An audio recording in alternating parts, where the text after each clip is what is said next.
Hello smart civil engineers, I am Engineer Masroor and you are watching your own YouTube channel Engineering Network. So in today's video lecture, I will be talking about what should be the minimum size of the column and the maximum distance between two columns.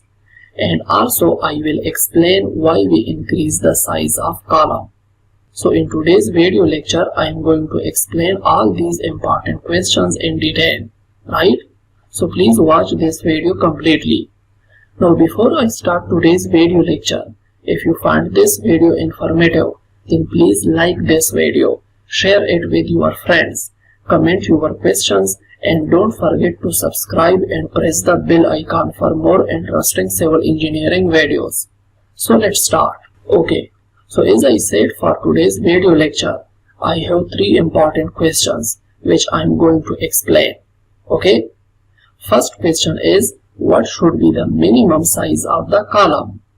Second question is, what should be the maximum distance between two columns? And third question is, why we increase size of the column? Okay, so let's start with the first question, which is the minimum size of the column.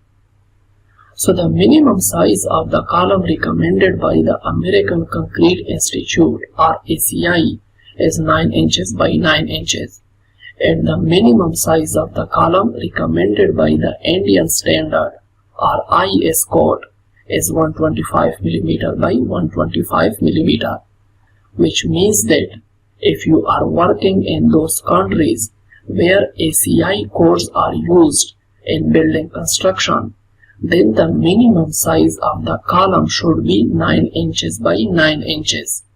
But if you are working in those countries where IS codes are used, especially in India, then the minimum size of the column should be 125 mm by 125 mm, right? So this is all about what should be the minimum size of the column.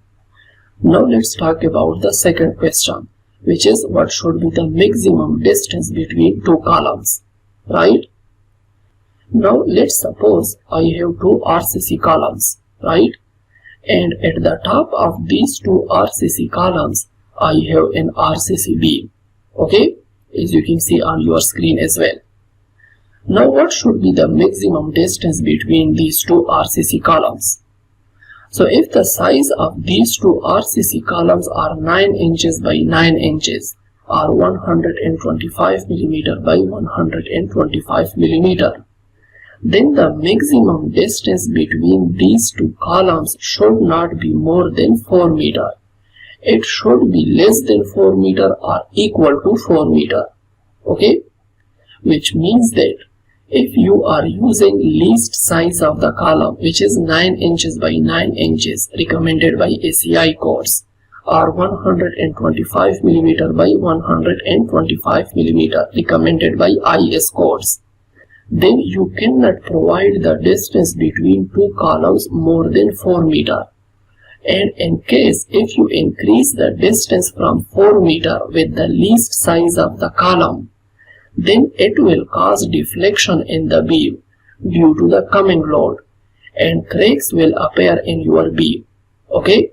So remember that the maximum distance between two RCC columns with the least dimensions should not be more than 4 meters, right? Next question is, why we increase the size of the column? Now basically, increase in the size of the column depends on three main factors.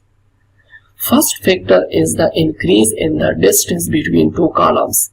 For example, I have two RCC columns right here, and at the top of these two RCC columns I have an RCC beam, as you can see on your screen as well. Okay, now let's say that the distance between these two RCC columns is 4 meters. Okay, now due to certain conditions on site, if there is possibility to increase the distance between these two columns, let's say up to 7 meters, then I have to increase the size of these two columns as well. Okay, the reason is, by increasing the distance between these two columns, the amount of coming load from this beam will also increase. So to resist the coming load, I have to increase the column size as well. Otherwise, the design capacity of these two columns will not be able to resist the coming load, right?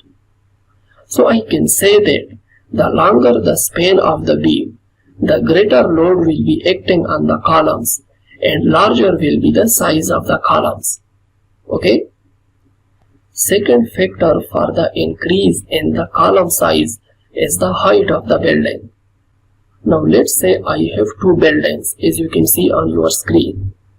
The height of the first building is h1 and the height of the second building is h2. Okay? Now as you can clearly see that h2 is greater than h1, which means that if the height of the building increases, then size of the column will also increases. Because if you look at the first building right here, then the coming load from this beam to this column is less as compared to the coming load from this beam to this column. Okay? So it means that the size of the column will increase in high-rise buildings as compared to the low-rise buildings, right? Third factor which affects the size of the column is the type of the structure building. It means that, let's say for industrial building, the column size will be different as compared to the commercial and residential buildings, right? What I basically want to say is, in industrial buildings, it's possible that the size of the column is more than the column size used in the commercial and residential buildings due to the design load, right? So the type of structure greatly affects the size of the column as well. So this is all about the size of the column. I hope you will find this video lecture informative. Please share your questions and comment. Like this video, share it, subscribe to my channel, and also press the bell icon for more interesting civil engineering videos. See you in the next video.